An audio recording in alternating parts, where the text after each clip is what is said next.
అరుణాచల్ ప్రదేశ్లో ఎక్స్ పూర్వీ ప్రహార్ పేరుతో ఆర్మీ, వాయుసేన, నౌకాదళాలతో యుద్ధ విన్యాసాలను రక్షణ శాఖ ప్రారంభించింది. ఏఐతో పనిచేసే అధునాతన డ్రోన్లు, ఆయుధాలు, హెలికాప్టర్లను ఉపయోగించి కఠిన సవాళ్లను ఎదుర్కొంటూ శత్రువును అంతమొందించడంలో సైనికులు శిక్షణ పొందుతున్నారు. శత్రువుల వెన్నులో వణుకు పుట్టించేలా ఉన్న ఆ విన్యాసాల దృశ్యాలను రక్షణ శాఖ విడుదల చేసింది. ఎక్స్ పూర్వీ ప్రహార్ యుద్ధ విన్యాసాలపై సమగ్ర కథనం. దేశ రక్షణ శాఖ ఈ నెల 10 నుంచి 18వ తేదీ వరకు ఎక్స్ పూర్వీ ప్రహార్ పేరుతో అరుణాచల్ ప్రదేశ్లో యుద్ధ విన్యాసాలను చేపట్టింది. ఇందులో ఆర్మీ, వాయుసేన, నౌకాదళానికి చెందిన సైనికులు పాల్గొంటున్నట్లు రక్షణ శాఖ తెలిపింది. త్రివిధ దళాలు సమన్వయంగా సవాళ్లతో కూడుకున్న పర్వత ప్రాంతాల్లో సమర్థవంతంగా పనిచేయగల సామర్థ్యాన్ని పెంపొందించేందుకే ఈ విన్యాసాలను భారీ స్థాయిలో చేపట్టినట్లు ప్రకటించింది. ఈ విన్యాసాల్లో త్రివిధ దళాలు అత్యాధునిక ఆయుధాలను వినియోగించాయి.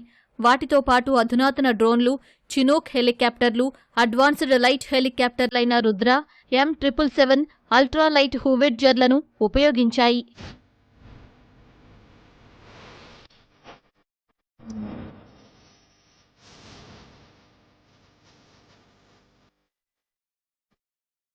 త్రివిధ దళాలు సంయుక్తంగా కృత్రిమ మేధతో పనిచేసే అధునాతన ఆయుధ సంపత్తిని వినియోగిస్తూ అత్యంత కఠిన పరిస్థితుల్లో శత్రువులపై దాడులు చేయడం, వారిని తొదముట్టించేలా శిక్షణ తీసుకుంటున్నట్లు రక్షణ శాఖ తెలిపింది.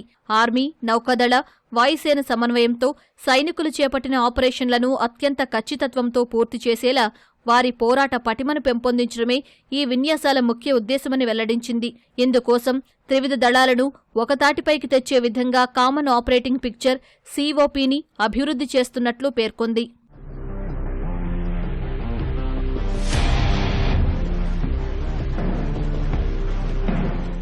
సరిహద్దుల్లో ఎదురయ్యే భవిష్యత్ సవాళ్లను త్రివిధ దళాలు ధీటుగా ఎదుర్కొనేందుకు ఎక్స్ పూర్వీ ప్రహార్ యుద్ధ విన్యాసాలు ఎంతగానో తోడ్పడతాయని రక్షణ రంగ నిపుణులు తెలిపారు.